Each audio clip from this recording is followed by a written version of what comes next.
ہم امام حسین کی عزاداری قرآن کے مطابق کرتے ہیں، ہم امام حسین کی عزاداری سنت پیغمبر کے مطابق کرتے ہیں۔ عجیب انداز ہے، ہم زندہ و جاوید کا ماتم نہیں کرتے۔ یہ مصرع بھی اگر بنا ہے تو اردو میں ہی بنا ہے۔ عرب نے کسی نے نہیں کہا کہ ہم زندہ و جاوید کا ماتم نہیں کرتے۔ کسی فارسی زبان بولنے والے نے نہیں کہا کہ ہم زندہ و جاوید کا ماتم نہیں کرتے۔ اگر مصرع بھی بنایا گیا تو اردو میں بنایا گیا۔ بھول گئے کہ اردو زندہ بھی ہے تو وہ امام حسین کی وجہ سے زندہ ہے۔ اردو مٹ گئی ہوتی اگر مرثیہ نہ ہوتے۔ آج بھی اردو کا سب سے بڑا ادیب ہوتا ہی وہ ہے جسے مرثیہ کہنا آتا ہو۔ تو امام حسین کے ذکر کی وجہ سے تو یہ زبان زندہ ہے۔ اور اس زبان کا بولنے والا اگر کہے کہ ہم زندہ و جاوید کا ماتم نہیں کرتے تو اس سے سوال یہ ہے کہ تم کون ہو جو نہیں کرتے اور تمہارا نہ کرنا معیار کب ہے؟ پیغمبر نے تو شہیدوں کا ماتم کیا ہے، پیغمبر نے تو حضرت حمزہ کا ماتم کیا ہے۔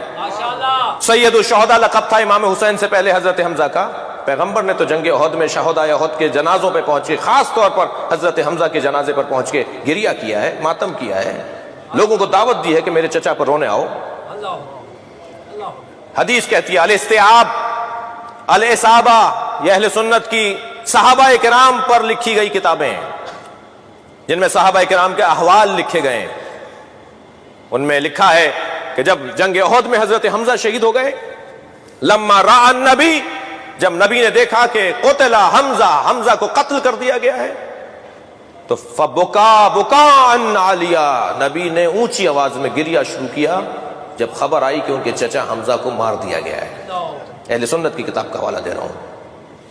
اور جب پہنچے ہیں سرکار لما را مسلبہ، جب نبی نے دیکھا کہ جنازے کی بے حرمتی بھی ہوئی ہے، دور سے خبر پہنچی تھی، جب جنازے پہ سرکار حضرت حمزہ کے جنازے پہ پہنچے تو حضرت نبی مکرم نے دیکھا کہ حمزہ کے جنازے کی بے حرمتی بھی ہے، ان کا سینہ چاک کر کے ان کا کلیجہ نکالا گیا ہے اور آپ کے کانوں کو بریدہ کیا گیا، آپ کی ناک کو بریدہ کیا گیا۔ جب بدن مبارک کو اس حالت میں دیکھا تو نبی مکرم نے فشہقا، نبی نے گریہ کیا ہے اونچی آواز میں، آوازوں کے ساتھ گریہ کیا ہے سرکار نے، اور آواز لگائی، فرمایا کہ کون ہے، کہاں ہیں وہ لوگ جو میرے چچا پر آ کے گریہ کریں؟ تو عورتیں جنگ احد میں شہیدوں، اپنے اپنے شہیدوں کے لاشوں پہ بیٹھی ہوئی ماتم کر رہی تھی، گریہ کر رہی تھی، مدینے کی عورتیں، مسلمان عورتیں۔ جب یہ اعلان ہوا کہ سرکار کہہ رہے ہیں میرے چچا پر کوئی ماتم نہیں کر رہا تو ساری عورتیں اپنے شہیدوں کے لاشیں چھوڑ چھوڑ کر آ گئی تھی، کیونکہ نبی کی خواہش ہے کہ حمزہ کے جنازے پہ ماتم ہو۔ یہ اہل سنت کی کتابوں کی روایات ہیں، ہمارے بھائیوں نے لکھا ہے یہ۔ مجھے تعجب اس بات پر ہے کہ اپنی کتابیں کیوں نہیں پڑھتے، اور سارے مسلمان عورتیں آ کر حضرت حمزہ کے جنازے پر بیٹھیں۔ اور آج تک عرب دنیا میں دستور ہے کہ اگر کوئی مظلوم مارا جائے تو پہلے حمزہ کا نوحہ پڑھا جاتا ہے، پھر اس مرنے والے کی بات ہوتی ہے۔ عزیزان گرامی، پیغمبر اکرم کی سنت ہے یہ۔ تو حضرت حمزہ شہید زندہ ہوتا ہے، اسی پر اعتراض کیا جی شہید زندہ ہے اور زندہ کا ماتم نہیں ہونا چاہیے جی۔ میرے مولا امام حسین جب اس دنیا میں تشریف لائے، نبی مکرم نے گود میں لے کر رونا شروع کیا اور قریب بیٹھی بھی اپنی ایک زوجہ سے فرمایا کہ خبردار فاطمہ کو مت بتانا کہ یہی وہ حسین ہے جسے بھوکا پیاسا مارا جائے گا، کہ فاطمہ قریب الولادت ہیں، ابھی بچے کی ولادت ہوئی ہے، لہٰذا فاطمہ کو تکلیف ہوگی۔ جب کئی مرتبہ سیدہ نے دیکھ لیا کہ بابا جب بھی حسین سے ملتے ہیں تو روتے ہیں، تو پوچھا بابا آپ میرے حسین سے مل کے روتے کیوں ہیں؟ فرمایا فاطمہ یہی حسین ہے جو ابراہیم کی قربانی کا فدیہ ہے، ابراہیم کی قربانی مؤخر ہو گئی تھی اس کی قربانی کی وجہ سے، اولاد ابراہیم میں سے ہے۔ فرمانے لگی بابا کیا ہوگا؟ کہ اسے گھیر کر بھوکا پیاسا مارا جائے گا۔ بی بی فرمانے لگی بابا آپ ہوں گے اس وقت میں؟ فرمایا نہیں فاطمہ میں نہیں رہوں گا۔ کہ اس کے بابا علی ہوں گے؟ کہ نہیں اس کے بابا علی بھی نہیں ہوں گے۔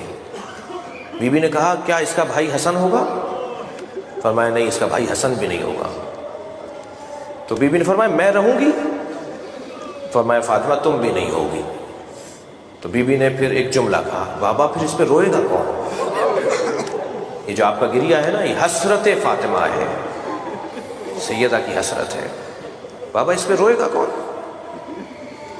فرمایا ایک قوم اس پہ روئے گی، اس کے جوان اس کے جوانوں پر روئیں گے، اس کے بوڑھے اس کے بوڑھوں پہ روئیں گے۔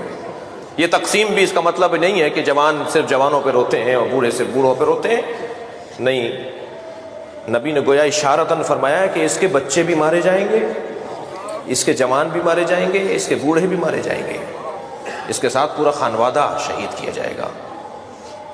عزیزو عزادارو، ہم روا روی میں ہم ذاکرین جو ہیں کہہ دیتے ہیں کہ کربلا میں 18 بنی ہاشم شہید ہوئے، 18 نہیں 58 شہید ہوئے ہیں۔ میرا باب العلم کے عشرے کا جو موضوع ہے وہ اصحاب رسول ہے، اصحاب رسول پہ وہاں بات ہونی ہے۔ کربلا میں بنی ہاشم 58 بنی ہاشم شہید ہوئے، 58، 18 نہیں۔ حضرت عقیل کی اولاد، حضرت مسلم کی اولاد، حضرت جعفر کی اولاد، حضرت جعفر کے پوتے، حضرت عبداللہ کے بچے، محمد حنفیہ ان کی اولادیں، محمد حنفیہ خود نہیں تھے ان کی اولاد، عبداللہ ابن جعفر نہیں تھے ان کی اولادیں، امیر المومنین کے فرزند 28 تو صرف امیر المومنین کے پوتے اور بیٹے ہیں، 58 بنی ہاشم ہیں جو کربلا میں شہید ہوئے ہیں۔ سارا گھر کٹ گیا، سارا گھر کٹ گیا۔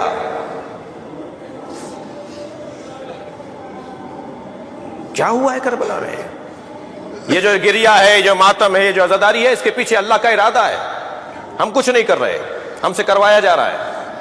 ہمیں فخر اس بات پر ہے کہ ہم سے وہ کروایا جا رہا ہے کہ جو سیدہ کی تمنا ہے، جو اہل بیت کی خواہش ہے، جو نبی کی آرزو ہے۔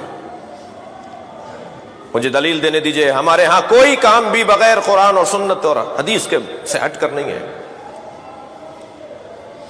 کبھی کبھی یہ جملہ، یہ لہجہ ہمیں سننے کو ملتا ہے کہ میرا نظریہ یہ ہے۔ بھئی تم کون ہو؟ اس جملے کی اصلاح کریں۔ ہمارا کوئی نظریہ نہیں ہوتا، ہم ہے ہی نہیں کچھ، ہماری کوئی حیثیت ہی نہیں ہے، ہمارا کیا نظریہ ہوگا؟ ہمارا نظریہ ہے تو قرآن کا نظریہ ہے، ہمارا نظریہ ہو تو حدیث کے مطابق ہو، اپنا نظریہ ہمارا کوئی نہیں ہے۔ قرآن ہمیں اجازت دیتا ہے، قرآن ہمیں حکم دیتا ہے، صرف اجازت نہیں، جواز کی بات نہیں ہے، حکم کی بات ہے۔ قرآن ہمیں حکم دیتا ہے کہ ایسا کرو۔ سورہ مبارکہ نساء، چند آیتیں سن لیجئے عزاداری کے اوپر۔ سورہ مبارکہ نساء، لا يحب اللہ الجہر بالسوء من القول الا من ظلم۔ اللہ کو اونچی آواز میں کوئی ایسی بات جو کسی کو ناگوار گزرے پسند نہیں ہے۔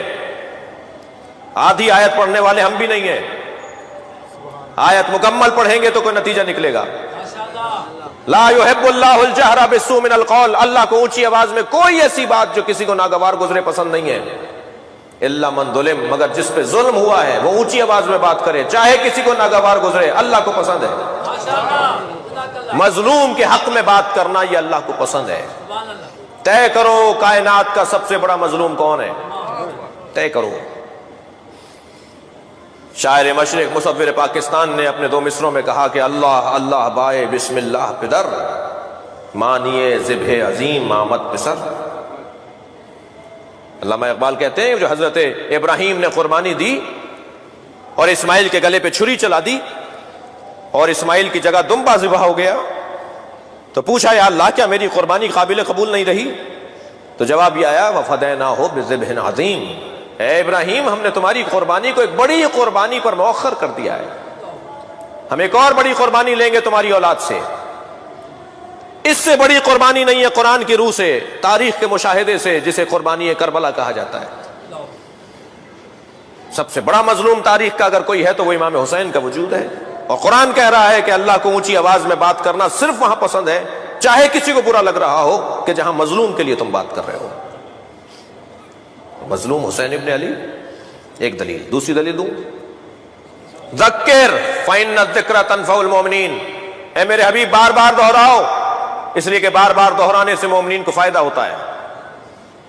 ہمارے مزاج کے اندر بھولنا ہے، ہم انسان ہیں نا، انسان یعنی نسیان یعنی انسان، ہماری ساخت ہی بھولنے کی ہے، ہماری طبیعت کے اندر بھول پن ہے کہ ہم بھول جاتے ہیں، ہمیں 10 دن پہلے کی باتیں یاد نہیں رہتی، ہمارا مزاج بھولنے کا ہے۔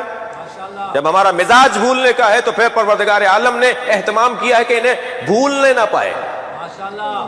یہ تاریخ کے مشاہدات کو اور عبرتوں کو اور واقعات کو اور تاریخ کے سبقوں کو بھولے نہیں۔ میرے حبیب دہراؤ، ذکر، بار بار دہراؤ، ایک بات کو بار بار کرو۔ ہر سال وہی ذکر، ہر سال وہی مصائب، ہر سال وہی مرثیہ، ہر سال وہی نوحے۔ قرآن کہہ رہا ہے